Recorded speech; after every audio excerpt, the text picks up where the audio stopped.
If you have ever hired someone new, needed to reprint a job, or just forgot what you did last time you printed a design, doing one thing could save you hours of work.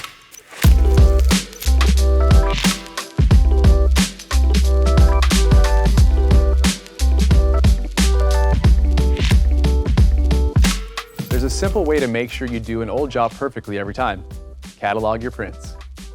It's a great way to save all of your data and information from a job so you or someone else can reprint it in the future. All of the hard work is already done. You can also use your catalog of prints to show new customers samples of old work that you've done.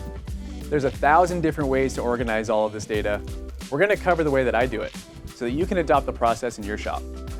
Also, if you are not already subscribed to our channel, we would really appreciate it if you hit that red button below. It helps us keep putting out free content for all printers out there. You'll want to take note of everything that went into making the job possible. Write down that garment you used, the print location, print order, how you coated the screens, the ink used, and any adjustments you made during the process. One great way to catalog all of this information is to simply print your final design on a Pellon. Then place a piece of tape down and write out your notes. I use masking tape, so if I mess up while writing, I can just tear it off and start over. Another way to catalog your prints is to cut out the design from a shirt and staple it to the Pellon. This way, you can see exactly what the final product looked like. Pellons don't give a perfect representation of the final fabric the design will be printed on.